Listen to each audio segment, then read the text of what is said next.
So where we are now in May of 2025, when I think Ark creatures that are great now and the greatest now, the Shadowman always pops into my mind. While it has been severely nerfed since its release in Gen 2 back 4 years ago now. Can you believe Gen 2 is 4 years old now? It's absolutely insane that these creatures are 4 years old.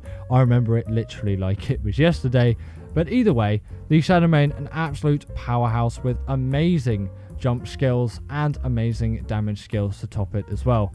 The only reason why I'm perhaps struggling to kill the scorpions, which I'll get to so later on, I can see them in the distance right now. The only reason I don't get to kill those in this B-roll is because the levels are really imbalanced on some of my worlds, and some things are like level 1500 and some things are like level 2.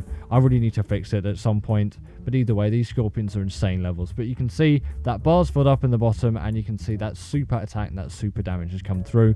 Shadowmans do work better really as pack creatures rather than just by themselves, because they get some extra buffs, and then, you know, they can go invisible with the presence of both a male and a female, and oh my god, they're just amazing to use. And I think everyone who's used Shadowman loves the Shadowman. The only annoying bit about a Shadowman is the taming of a Shadowman, but once you've got past that, you've got through that, then you're doing alright. And next up, we've got the Tech Strider, just amazing for all things in terms of resource gathering. Now this is just a scout one. This isn't one that actually does anything in terms of gathering, which is great. Always my luck, but I do really like the color scheme of this strider, that sort of gold, and I think it's red or perhaps purple on the side of it. You'll see when it pans to the side of the shot.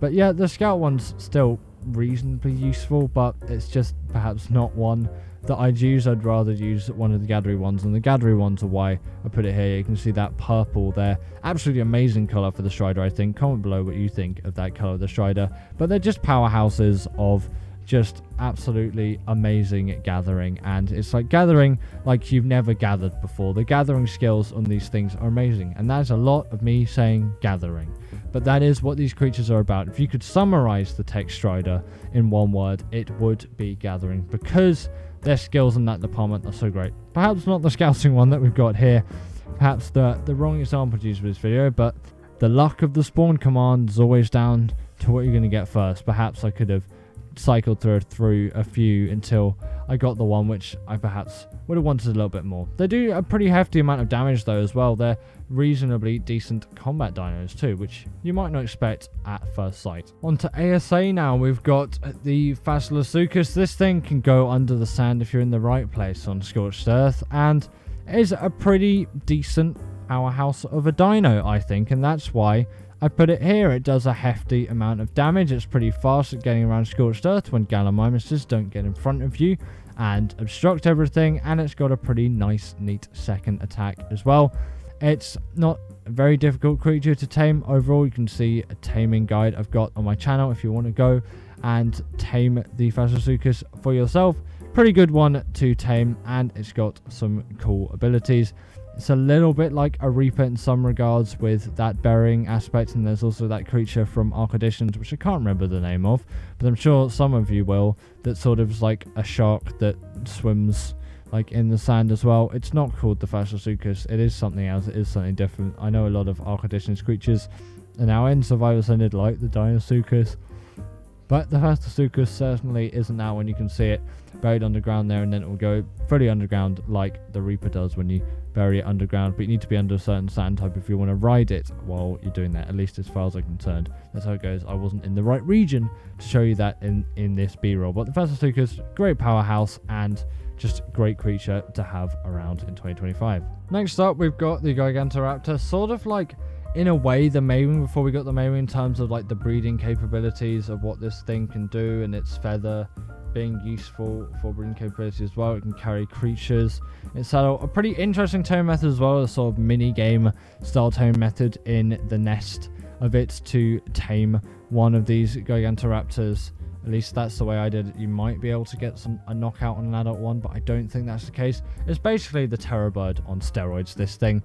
They're great damage dealers as well. Absolutely vaporized that Titanoboa there. Just went out of existence. But yeah, great damage dealers around. They're fast, they're speedy, they can get around the map with haste, and they're just generally good Ark creatures to have around. Good transport mounts and good for those breeding capabilities and breeding and raising opportunities for people who like to breed a lot of Ark Dinos out there. That's occasionally me, but not always me. You can see the vultures feasting on the back there. But yeah, Gigantoaptor, interesting, cool taming method and creature which is great to use in Survival Ascended. Next up, we've got the Zaxinus from the depths of Ab is where I decided to record this, as I thought, why not record this on Aberration? I could have recorded this with the Ark Editions mods just on Survival Evolved, but I thought, why not do it in Ascended since it's natively in Ascended. And just what a cool creature with its bite ability, doing insane amounts of damage, and you'll see it's flopping a little bit later on. Also, what do you think of the water in Ab in these pools? I think it is so much better than what it used to be. You know, that green murkiness really matches what Ab should be, I think. And you can see how quickly it absolutely demolishes that Spino through all the bubbles and the murky water. That Spino is most certainly dead now, and you know, it can even do a little bit of jumping out of the water if you get it right. Sometimes it's not so great at that. Agile, fast creature, and you're going to see it's flopping in just a little bit, which I think is just so funny, going around and flopping on land, and you can flop around and do all of this stuff. Camera angle's a little bit awkward perhaps because it's not perfectly central sometimes when it's jumping around, but it is there. Wasn't earlier. Sometimes it's a bit worse than others. Just look at that flopping animation. Absolutely amazing class for an Ark creature. Just a great one, heavy damage dealer, and just a new great underwater mounts to be using in Ark. At number 5, we have got the Desmodus, and I couldn't do this list without putting the Desmodus on here. And for you wondering why I'm switching between Survival Ascended and Survival Evolved so much, because you need both games to get all of these creatures, it's because, you know, both games exist interchangeably at the moment, and I want to demonstrate that through this video, and how there are great creatures from both games, and obviously reasons for playing both games right now because of these creatures. And obviously perhaps makes the video a little bit more interesting as well. You can see the visuals change, and it goes between Survival Evolved and Survival Ascended, and you know, the graphical differences. But either way, you can see it just got some blood bags there from killing that Tropognathus. Another great travel mount, but it is overshadowed by a lot of creatures these days, like the Desmodus. The Desmodus is great just for going around and traveling, and it's got the glide ability like the Griffin, but the blood bags is definitely one of the main takeaways from this creature, because it is so nice to have a way of getting blood bags that isn't literally just stabbing one out of you every 5 seconds using the blood syringe. Absolutely painful, the amount of blood bags I've had to take out myself to tame just even one Bloodstalker on Genesis Part 1 is insane, and the fact that, you know, this solves that is amazing, because I'm definitely a Bloodstalker fan as well. Perhaps spoiling one of the other creatures that's further down on the line in this list. But Sanguine Elixir is also unbeaten when it comes to this creature, and you can pick players off and do some good PvP stuff with these things as well. But Sanguine Elixir is definitely where it's at. 30% of their tame done, just like that. Boom, click of a button, done. Like never before. Absolutely fantastic, amazing creatures, and I didn't mean to touch the water, and then I started punching my Desmodus, and I'm very sorry for that, because it was only carrying me to safety. It's just because I saw punch to get free. Is this a glitch? Is this a bug? Or is this the Desmodus carrying me to safety? I have no idea. Comment your thoughts below, because I think I may have got this a little bit wrong. Almost as if I just said it. Next up, we have got the Bloodstalker, the absolute king of underwater travel. I think that's my main use for it. While it's not best demonstrated on maps like Crystal Isles, I think, because of the terrain type, and you know, there isn't loads of things to latch onto like there is in the bog biome on Gen 1, you can still see how great it is at underwater travel. What is the Fascus is a great new underwater Ark Dino. Still doesn't beat the Bloodstalker for me. It's a pretty decent combat dino too, which I find is just amazing. You can see it skim across the top of the water as well. You've essentially in a way, sort of got the Awesome Spyglass mod built into the Bloodstalker as well. You can see the aggros of the creatures. You can't see the stats, but you can see the aggros. Same tame method as the Bloodstalker, needing blood bags, and then they'll pick you up, suck the blood bags out of your inventory. But because of the Desmodus, these things have become much easier to tame nowadays. So I'd recommend getting a Desmodus first, and then getting yourself a Bloodstalker. Both obviously exclusive to Survival Evolved at the moment, not being in Survival Ascended for a while yet, I think. Well, Gen 1's sort of next up for Survival Ascended. Well, not quite next up, but, you know, we'll get Bloodstalkers reasonably soon for ASA. Much sooner than we'll get Desmoduses and Fjorda in Survival Ascended, certainly. So you're going to have to wait a lot for the Desmodus. The Bloodstalker, less so. So if you've got ASA, don't worry too much. You'll be seeing this creature reasonably soon. I don't actually remember when the dates are, but maybe end of this year, start of next year, I think perhaps is when you'll be seeing this creature hit Survival Ascended. Absolutely fantastic one though, and I simply had to put it here on this list. At number 3, we have got the Dionicus. Seems really weird me putting the Dionicus in at number 3, because I always tend to put it at number 1 in my top 10 lists, and so many of my top 10s of best Ark creatures and whatnot. The Dine is at number 1, and it's always at number 1, but it's been topped by 2 creatures for this list today, because I thought, these 2 creatures, I think, are just better now in 2025 and at this stage in 2025. Just right now, I think there are two creatures which are better than the Dine. So I'll get to those when I get to those.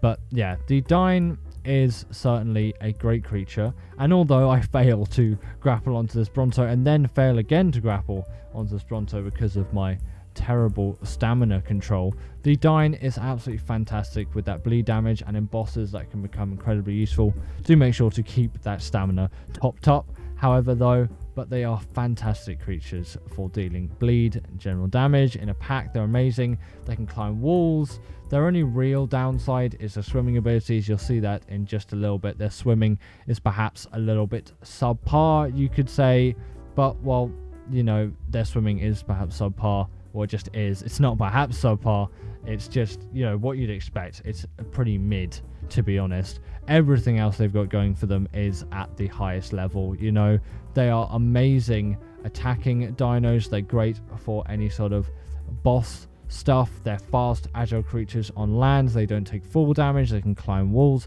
A little bit more finicky than something like the Thyla, but just absolutely amazing dino all round, and I had to put it here on this list, even if it wasn't number 3, and there are 2 creatures which I put a little bit higher than it. At number 2, we've got the Yeling, and although I haven't used it that much, I had to put it above the Dine. I sort of feel bad for putting it above the Dine. Like, should I have actually put it above the Deinonychus? But it is just a really nice thing on Gen 2, not Gen 2 Ab, on Ab in Survival Ascended. What the hell am I talking about?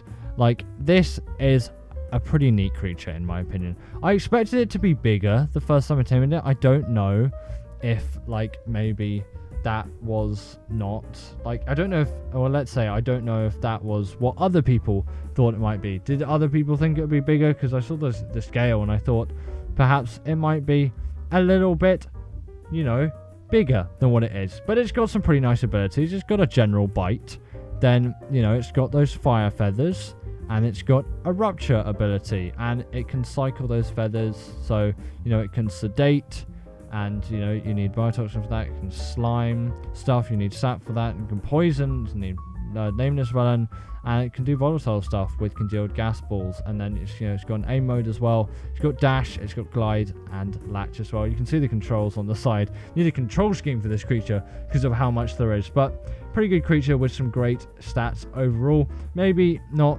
the most damaging creature, it's not the biggest, like, sort of badass sort of attacking mount out there, but I really like its movement, its versatility, and what it adds to Aberration, because I'm going to be using this thing over the Rock Drake a lot of times. And, you know, if I'm playing ASE, I'll use the Rock Drake. If I'm playing ASA, I'm going to be using the Yeling. Hopefully that Basilisk just doesn't notice me.